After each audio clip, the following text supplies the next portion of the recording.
Hello students, welcome to the EPG Pathshala course on crime prevention. Today I am discussing with you the module number 20, which is conventional programs for crime prevention, rural versus urban.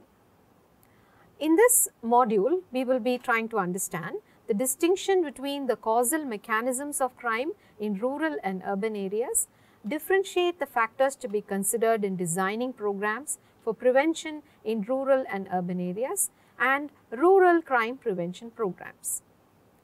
Rural crime versus urban crime.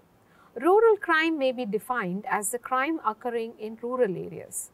Rural areas are so designated by governments on the basis of several socio-economic indicators as well as population density.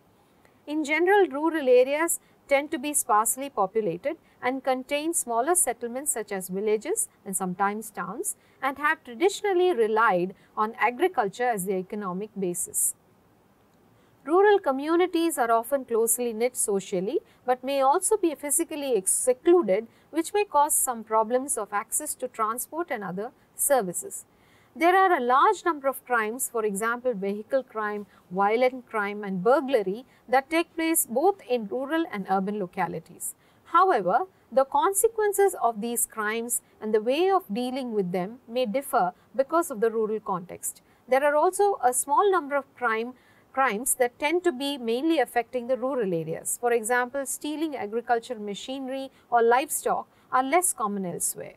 Research in the West has indicated that people living in rural areas have lower perception of antisocial behavior. Similarly, compared to their urban counterparts, they tend to worry less about crime. The issue related to crime are also different, such as businesses closing or relocating, as in some urban areas. Small businesses which may not have large profit margins often dominate the rural economy.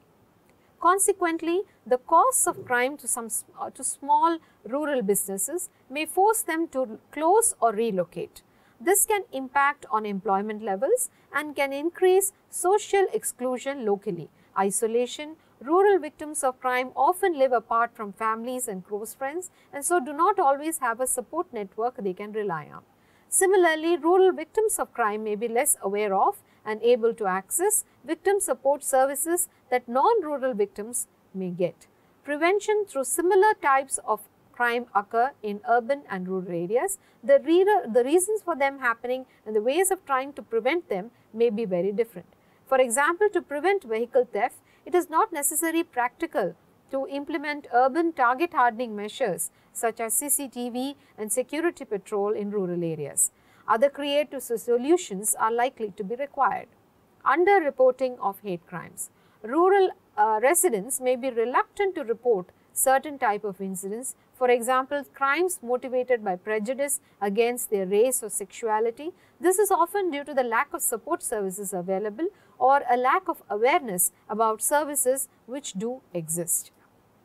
Now let us look at causes of rural crime. Rural crime occurs within a unique culture. This is a culture characterized by traditional belief systems and always of doing things, community attitudes about how to deal with crime, and strong attachments to privacy, friendship and family ties. The existence of these factors means that residents may be less likely to report crimes to the police because they do not want their neighbors, friends or family members to be arrested, or because they are afraid of retaliation from known perpetrators. People living in rural communities may also prefer to handle conflicts on their own rather than resort to urban-style law and order interventions. Added to this is the reality that many rural communities are very remote or isolated from urban centers. This means that even if residents would like criminal justice or social institutions to be involved in dispute resolution or responding to crime, access to and availability of these services are limited. Many young people today who have grown up in the rural areas desire to move to the big city to get an education, find jobs or increase their social status. With access to popular culture through television and internet, rural youth are at risk to many new types of crimes, cyberbullying, internet child luring and violent and pornographic imagery, for example. In addition, parents may be unable to pass on the attributes of rural culture to their children because of these outside influences. As a result, young people are exposed to different types of crime than their parents were and may not subscribe to the same belief about how to resolve conflicts or deal with crime as their parents. This can lead to a generational conflict between the younger and the older generations. Once the crime problem for a given community has been assessed, that community then has to determine what resources they have available to implement a crime prevention program. Example, money, people, equipment, etc. Crime prevention strategies should be chosen based on a balance between the needs of the community, the available resources, and the evidence-based practices that have been shown to work in preventing rural crime. Every crime prevention program should also include an ongoing evaluation component by which the effectiveness of the program can be measured. This should include a replication of the initial needs assessment to determine whether crime levels have decreased, increased, or stayed the same. There are a number of different approaches to crime prevention that can be applied in rural areas. Crime prevention through environmental design. This is the first one of the types. Focuses on the planning and infrastructure of communities to prevent crime. Examples in the rural context may include installing motion sensor lighting on barns to illuminate potential offenders or designing farm equipment storage areas in view of the house. The second one, crime prevention through social development or CPSD, involves a number of different strategies including community development, school-based prevention, public education campaigns, and developmental prevention, for example, early childhood intervention. The third one is situational prevention, which involves increasing the risks and reducing the rewards of committing specific crimes. Example in the rural context might include marking farm equipment with an identification number so that it cannot be easily sold, or maintaining rigorous inventories lists to quickly identify if anything has been stolen. Most approaches to rural crime prevention have stemmed from the situational prevention approach, though there are some promising practices in other areas. However, very few rural crime prevention programs have been evaluated. Now we look at rural versus urban conventional programs for crime prevention. The first one is community watch. Community watch programs are a type of situational crime prevention aimed at increasing the risk of criminal activity. Many rural areas have community or neighborhood association that engage in community watch programs. These groups comprise of individuals who have a vested interest in the rural community, residents, business owners, or house owners, for example.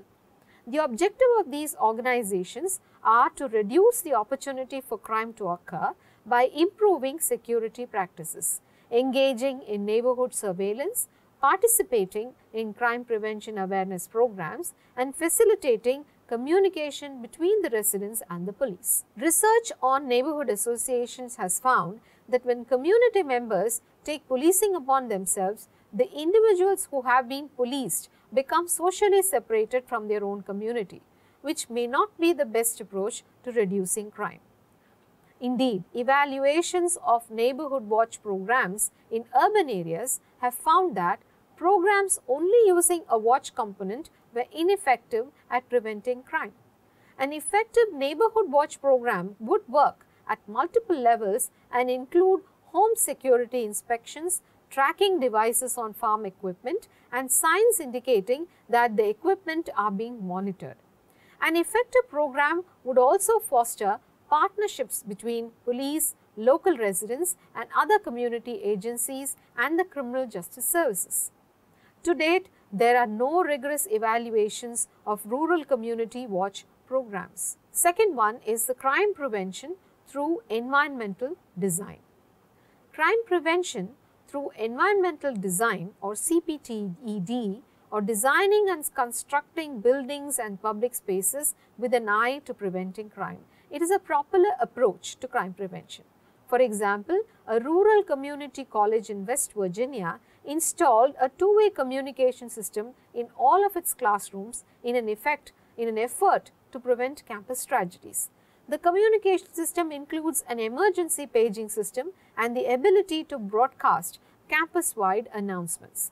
The college evaluates the communication system with practice drills involving students, employees, and community response partners to improve crisis preparedness. Some researchers are examining the usefulness of second-generation crime prevention through environmental design for preventing rural domestic violence against women.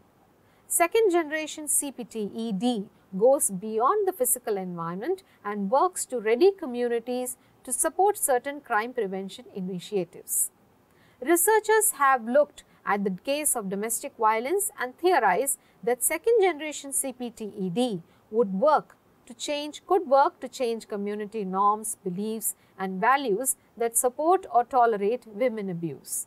Specifically, the researchers suggest, number one, organizing cultural events to sensitize the community to the issue of domestic violence, example plays, festivals, etc. Second, creating safe spaces for women in rural communities and spaces for anti-violence men to build networks. And three, teaching positive communication skills and conflict resolution.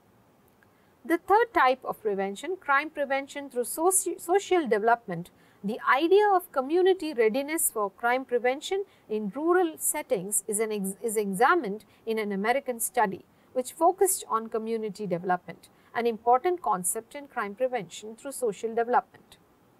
This researcher looked at the concept of social capital, or how much residents trusted each other, worked in cooperation, and developed partnerships with the law enforcement and other community and political stakeholders, example churches, schools, local governments, etc. The objective of this study was to find out if social capital is connected to the ability of a rural community to engage in an effective crime prevention initiative. Building up social capital is considered an effective approach to crime prevention in rural areas because many communities are already tight-knit and characterized by close social or familial relationships. The researcher suggests that local agencies should take a more proactive role in engaging citizens to prevent crime in their community. Specifically, rural police should collaborate with local residents on crime prevention programs. Example, meetings, town hall meetings, community-based task force, and citizens patrols. And rural residents should participate in community crime prevention programs. Example, community watch and neighborhood associations. An early American study of rural residents' willingness to participate in an auxiliary policing crime prevention program found that fear of crime or victimization had actually little impact on residents' participation. Residents mostly like to participate in this type of crime prevention initiatives, those who are young, less educated, and male. Researchers in Florida developed the Smart Life program for rural African American youth aged 12 through 18.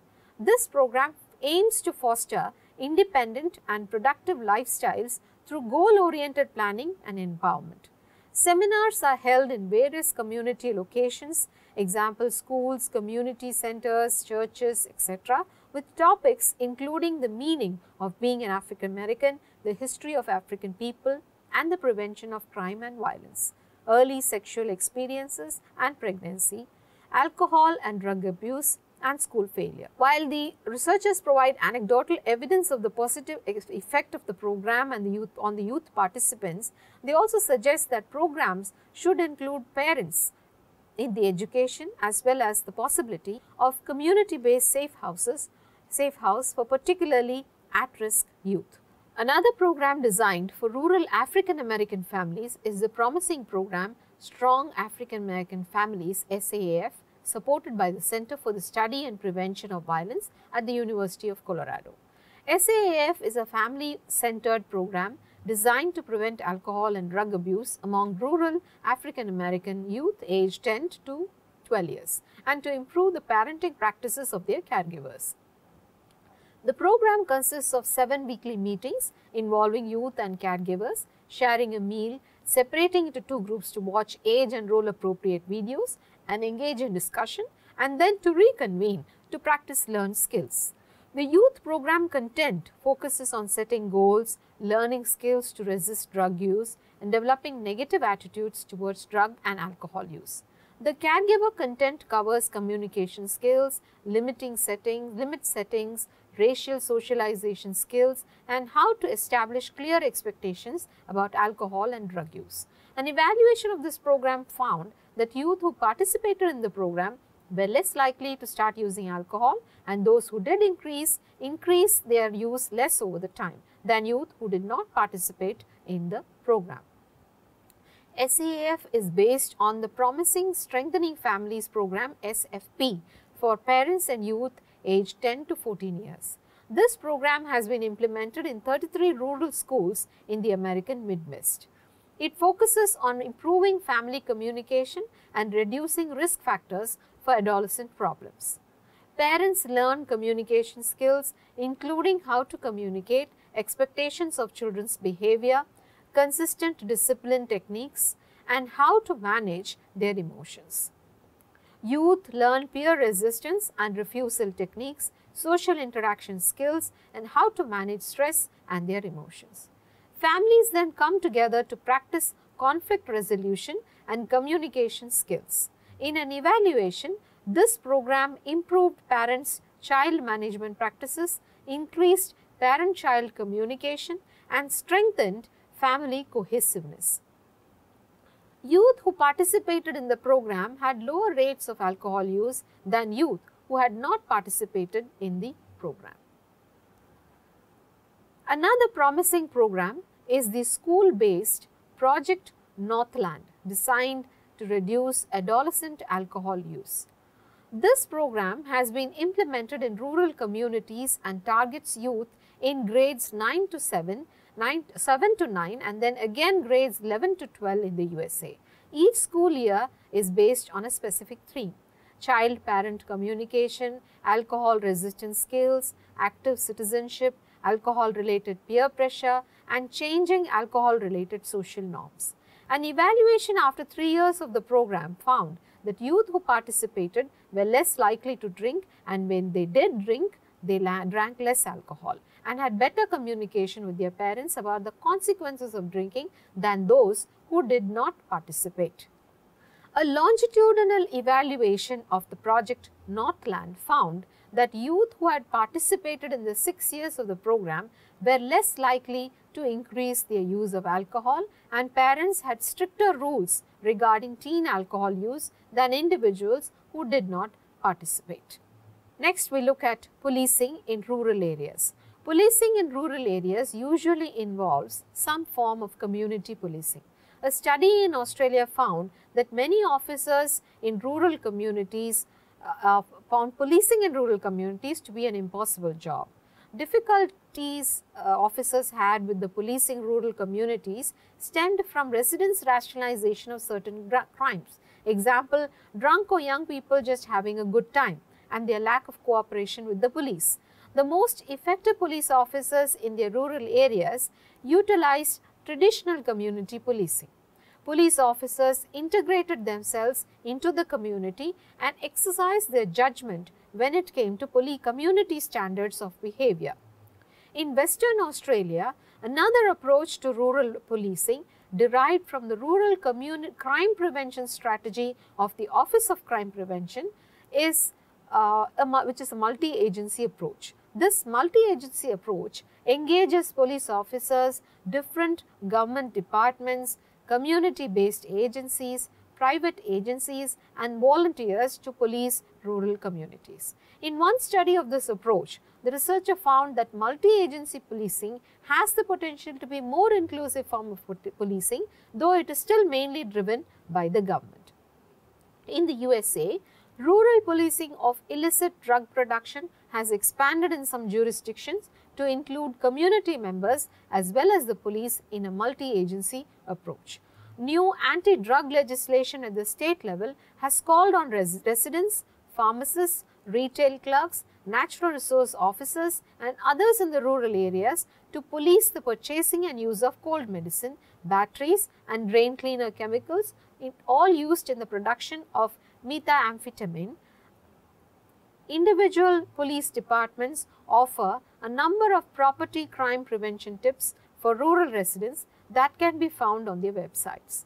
These tips include checking and using the locks on doors and windows, keeping outside areas well lit, keeping fences in good repair, posting no trespassing signs, marking identification numbers on equipment and tools, tattooing livestock, keeping guns and small equipment in a secure place, storing large equipment in a barn or shed overnight, storing harvested crops in locked locations, keeping a rigorous inventory of supplies, making houses appear occupied at all times with timers and motion sensor lights, reporting anything suspicious to law enforcement. Other police departments have developed dedicated rural safety or rural crime prevention strategies. In the United Kingdom, the Rural Safety Strategy engages rural community members to solve crime problems at the local level.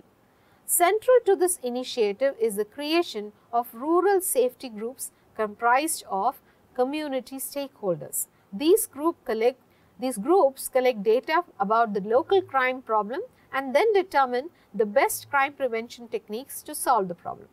The objective of this strategy is to encourage community members to deal with community and nuisance problems, example, lack of activities for youth, lack of transportation, etc., rather than rely on police for non-criminal matters. Through this approach, specific community problems have been dealt with, including reducing the number of youth hanging around, organizing the community to pick up litter, and reducing vandalism through better lighting and pruned hedges.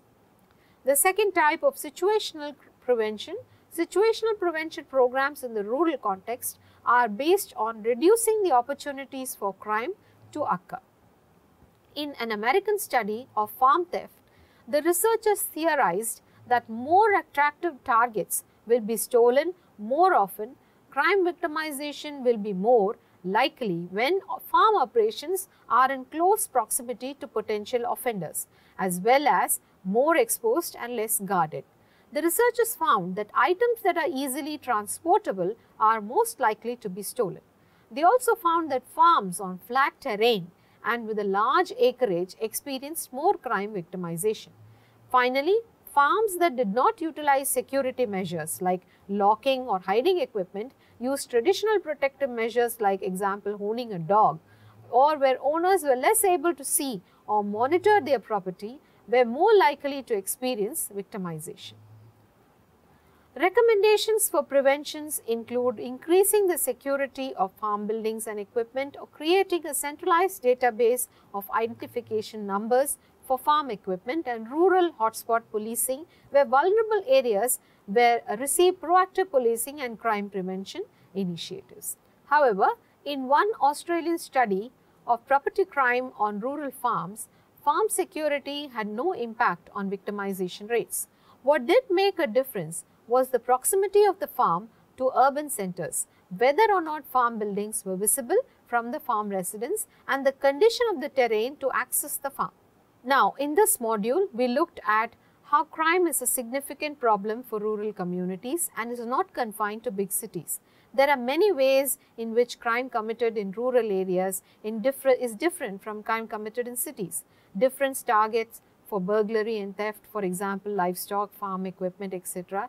Isolation from helping agencies for victims of domestic violence or individuals with drugs or alcohol abuse problems. Lack of police presence for individuals in the drug cultivation or production trade, and lack of opportunities for youth. These factors combine to make crime prevention in rural areas a unique challenge. Conventional programs of crime prevention suitable to rural areas include community watch, crime prevention through environmental design, and crime prevention through social development.